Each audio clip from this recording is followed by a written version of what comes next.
আসসালামু আলাইকুম ওয়া রাহমাতুল্লাহি ওয়া বারাকাতুহু। সুপ্রিয় সুন্নাতে নববী টিভির দর্শক মণ্ডলী, আলহামদুলিল্লাহ, আজকে আমরা বিশেষ একটি আমল নিয়ে আলোচনা করতে চলেছি। বিশেষ আমলটি হচ্ছে লাইলাতুল কদর বলি কিংবা শবে কদর আমরা বলি। এই লাইলাতুল কদরের রাত্রে রাসূল আকরাম সাল্লাল্লাহু আলাইহি ওয়াসাল্লাম তিনি বিশেষ করে 5টি বিশেষ আমল তিনি করতেন।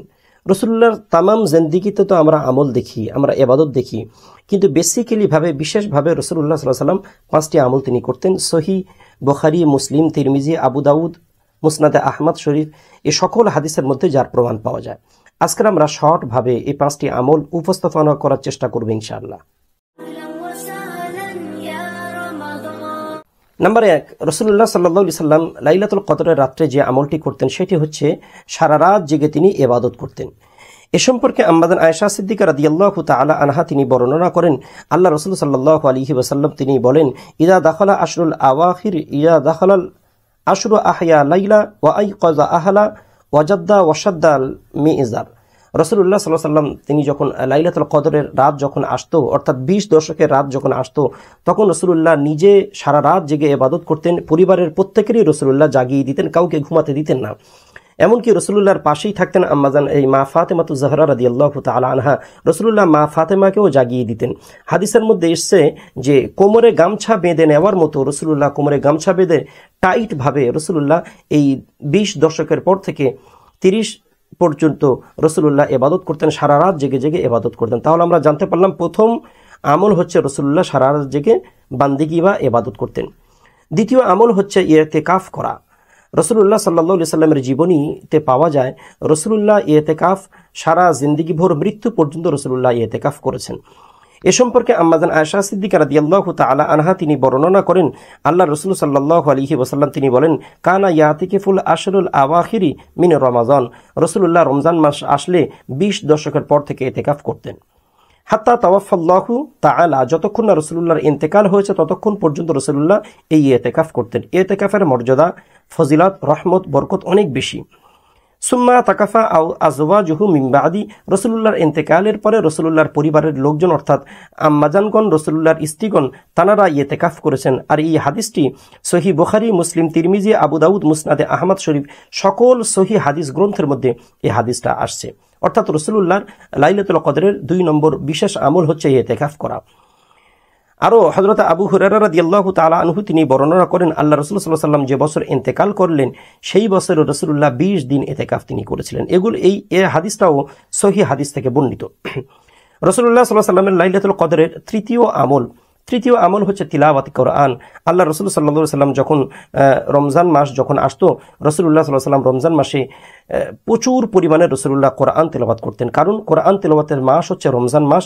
আর এই রমজান মাসে রাসূলুল্লাহ সাল্লাল্লাহু আলাইহি ওয়াসাল্লাম এবং জিবরিল আমিন আলাইহিস সালাম যৌথভাবে দুজনেই কোরআন তেলাওয়াত করতেন। আল্লাহ রাসূল একবার জিবরিল আমিনকে শোনাইতেন, একবার জিবরিল আমিন আলাইহিস সালাম রাসূলুল্লাহকে শোনাইতেন। হাদিসের মধ্যে ভার্সন হিসাবে এটি আসছে, কানা জিবরিলু ইয়ালকাহু ফি কুল্লি লাইলাতিন মিন রমাজান ফায়ুদারিসুহুল কুরআন। রাসূলুল্লাহ সাল্লাল্লাহু আলাইহি ওয়াসাল্লাম জিবরিল আমিনকে কোরআন শোনাতেন, জিবরিল আমিন আলাইহিস সালাম রাসূলুল্লাহকে কোরআন শোনাতেন। এই রকম ভাবে রাসূলুল্লাহ আর জিবরিল আমিন আলাইহিস সালাম যৌথভাবে কোরআন তেলাওয়াত করতেন। রাসূলুল্লাহর ইন্তেকালের বছরে রাসূলুল্লাহ সাল্লাল্লাহু আলাইহি ওয়াসাল্লাম 3 বার জিবরিল আমিনকে কোরআন শরীফ শুনিয়েছিলেন। সুতরাং আমরা জানতে পারলাম রাসূলুল্লাহর বিশেষ আমল লাইলাতুল কদরে ছিল তৃতীয় আমল হচ্ছে কোরআন তেলাওয়াত করা, বেশি বেশি করে কোরআন তেলাওয়াত করা। আর এই হাদিসটি বুখারী, মুসলিম, নাসাঈ, মুসনাদ ইবনে আহমদ শরীফের হাদিসের মধ্যে আসছে। রাসূলুল্লাহ সাল্লাল্লাহু আলাইহি ওয়াসাল্লামের লাইলাতুল কদরের বিশেষ আমলের মধ্যে 4 নম্বর আমল হচ্ছে কিয়ামুল লাইল, অর্থাৎ রাতের নামাজ। আল্লাহ রাসূল সাল্লাল্লাহু আলাইহি ওয়াসাল্লাম তিনি রাতের নামাজ অর্থাৎ প্রত্যেক সারা বছর যে রাতের নামাজ পড়তেন তাহাজ্জুদের নামাজ, এই তাহাজ্জুদটা রাসূলুল্লাহ সাল্লাল্লাহু আলাইহি ওয়াসাল্লাম লাইলাতুল কদরের সাথে জুড়ে দিতেন। এ সম্পর্কে হযরত আবু হুরায়রা রাদিয়াল্লাহু তাআলা আনহু তিনি বর্ণনা করেন, আল্লাহ রাসূল সাল্লাল্লাহু আলাইহি ওয়াসাল্লাম তিনি ইরশাদ করেছেন, মান কামা লাইলাতুল কদরি ঈমানান ওয়া ইহতিসাবান গুফিরা লাহু মা তাকাদ্দামা মিন যামবি। রাসূলুল্লাহ সাল্লাল্লাহু আলাইহি ওয়াসাল্লাম বলেন, কেউ যদি ঈমানের সাথে, বিশ্বাসের সাথে এবং সওয়াবের উদ্দেশ্যে কেউ যদি সারা রাত যদি লাইলাতুল কদরের নামাজ যদি পড়তে পারে, তাহলে আল্লাহ তাআলা তার পূর্বের তামাম জিন্দেগীর সমস্ত গুনাহসমূহ আল্লাহ তাআলা ক্ষমা করে দেন।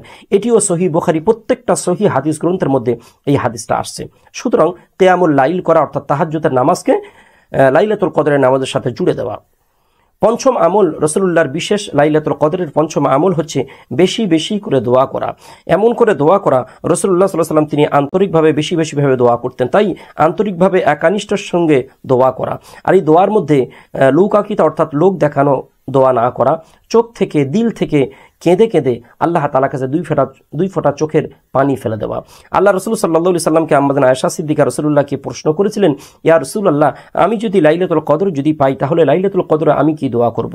রাসূলুল্লাহ সাল্লাল্লাহু আলাইহি সাল্লাম তখন বললেন, হে আয়েশা, তুমি দোয়া করবে আল্লাহুম্মা ইন্নাকা আফুউন তুহিব্বুল আফওয়া ফাআফু আন্নী, যার অর্থ, হে আল্লাহ, আপনি ক্ষমাশীল, আপনি ক্ষমা করতে ভালোবাসেন, অতএব আপনি আমাকে ক্ষমা করে দেন। সহিহ তিরমিজি এবং ইবনু মাজাহ শরীফের হাদিস। সুতরাং আমরা জানতে পারলাম রাসূলুল্লাহ সাল্লাল্লাহু আলাইহি সাল্লামের জীবনে লাইলাতুল কদরের বিশেষ 5টি আমল, যদি আমরা বিশেষ 5টি আমল যদি করতে পারি, আল্লাহ তাআলা অবশ্যই আমাদেরকে ক্ষমা করবেন, আমাদেরকে রহমত দান করবেন, আমাদেরকে পরিত্রাণ দান করবেন।